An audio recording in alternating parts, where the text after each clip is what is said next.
समय गांव का एक साधारण घर। अर्नब अपनी कुल्हाड़ी को कंधे पर रखते हुए, प्रिया, मैं जंगल जा रहा हूँ। आज कुछ ज्यादा लकड़ियाँ काटनी होंगी। आप फिर वही बात कर रहे हैं। इस पूरे राज्य में सूर्यपुत्र के नाम से कोई नहीं जानता आपको, लेकिन फिर भी आप लकड़हारा ही रहना चाहते हैं। सूर्यपुत्र तो सिर्फ मेरे बचपन का उपनाम है, जो मेरी चतुरता के लिए मिला था। उसका मेरे काम से क्या लेना देना। मैं तो बस अपने हाथों से मेहनत करना पसंद करता हूँ। बहुत लेना देना है। आप इतनी मुश्किल पहेलियां सुलझाते हैं, जटिल समस्याओं का हल निकाल लेते हैं, तो आपको इस तरह मामूली काम में अपना जीवन क्यों बिताना है? आपको तो सम्राट इंद्रजीत के दरबार में सलाहकार होना चाहिए। आपकी बुद्धिमानी का उपयोग होना चाहिए। हर काम का अपना सम्मान होता है प्रिया। एक लकड़हारा भी अपने परिवार और अपने राज्य के लिए एक महत्वपूर्ण काम करता है। वैसे भी मैं इस बारे में बहुत कम सोचता हूँ। अब मुझे देर हो रही है, मैं निकलता हूँ। अर्नब मुस्कुराता है और बाहर निकल जाता है। कुछ कदम चलने पर उसे उसका मित्र दीपक मिलता है, जो बहुत परेशान दिख रहा होता है। दीपक, क्या हुआ? तुम इतने उदास और चिंतित क्यों दिख रहे हो? तुम्हारे चेहरे का रंग उड़ा हुआ है। क्या सब ठीक है? क्या बताऊं भाई, कल रात मैंने अपनी तिजोरी में अपनी सारी बचत सोने के मुद्राएं रखी थी, लेकिन आज सुबह जब गिनती की तो कुछ मुद्राएं गायब थी। मेरी तो नींद ही उड़ गई है।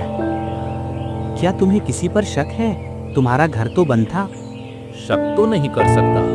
मेरा नौकर सुरेश सालों से मेरे साथ है। वो तो परिवार के सदस्य जैसा है। मैं उस पर शक कर ही नहीं सकता।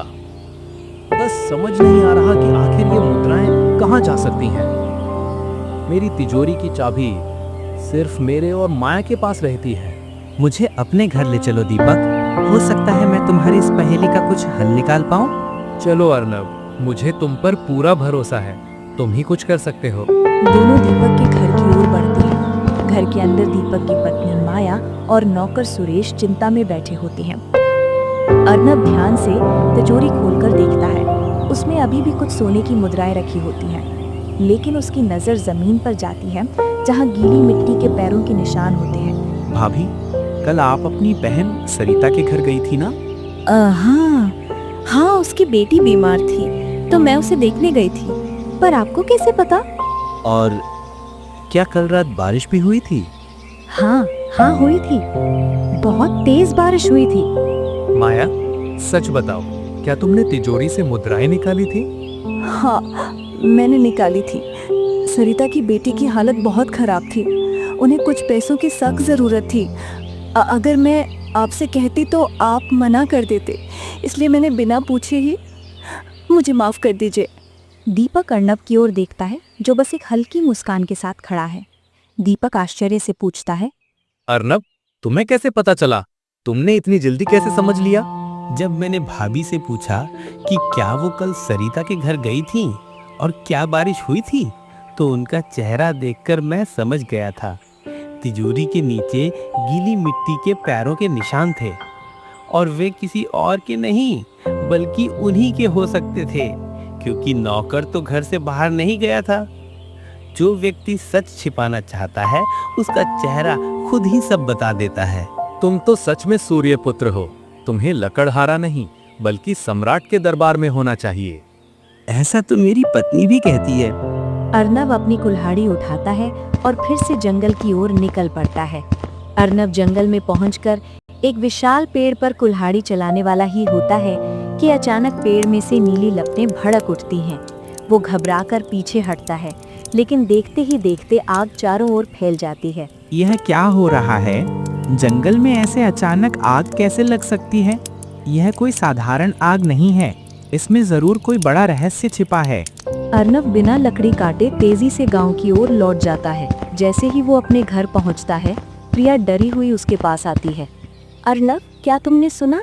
हमारे चाचा के खेतों में और गांव के दूसरे जमींदारों के खेतों में भी आग लग गई है। क्या? ये सुनकर अर्नब तुरंत बाहर भागता है। उसके चाचा और कुछ किसान वहाँ खड़े हैं।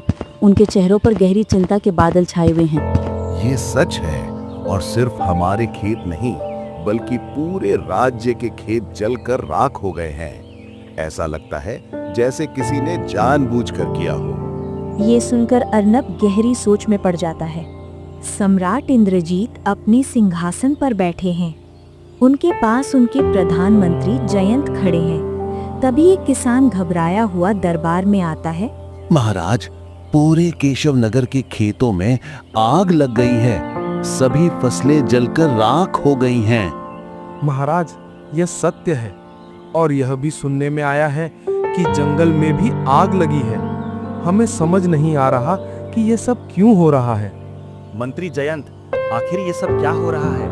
खेतों में आग, जंगल में अचानक उठी लपटें, ये सब साधारण घटनाएं नहीं लगती। आपका क्या विचार है? महाराज, ये निश्चित ही कोई अलौकिक घटना है। जब किसी राजा के राज्य में ऐसी रहस्यमयी घटनाएं होती हैं, तो केवल सिद्ध पुरुष ही उसका हल बता सकते हैं। हमें किसी तपस्वी या साधु की सहायता लेनी चाहिए। ठीक कहते हो, किसी पहुंचे हुए साधु को बुलवाओ। हमें शीघ्र ही इस समस्या का पता लगाना होगा, इससे पहले कि पूरा राज्य संकट में डूब जाए। अगले दिन महल के दरबार में एक तेजस्वी साधु बैठे होते हैं। उनकी आंखें बंद हैं, चेहरे पर गहरी शांति है। सम्राट इंद्रजीत और प्रधानमंत्री जयंत बेसब्री से उनकी प्रतिक्रिया का इंतजार कर रहे हैं। कुछ देर बाद साधु धीरे धीरे आंखें खोलते हैं। उनके चेहरे पर चिंता की झलक है। महाराज, मैं कुछ भी स्पष्ट रूप से देखने में असमर्थ हूँ। ये कोई साधारण समस्या नहीं है। क्या मतलब? आप तो सिद्ध पुरुष हैं, आपको तो इस आपदा का कारण देखना चाहिए। महाराज, जो कुछ भी हो रहा है वो साधारण नहीं है। मुझे आभास हो रहा है कि यह किसी प्राचीन श्राप का प्रभाव है और ये श्राप अत्यंत प्रबल है। इसकी जड़ बहुत गहरी है। सम्राट इंद्रजीत और मंत्री जयंत अवाक रह जाते हैं। दरबार में गहरा सन्नाटा छा जाता है। साधु कुछ और नहीं कहते, वो धीरे धीरे दरबार से बाहर चले जाते हैं। रात के समय सम्राट इंद्रजीत अपने महल की छत पर टहल रहे हैं। वो बहुत चिंतित हैं।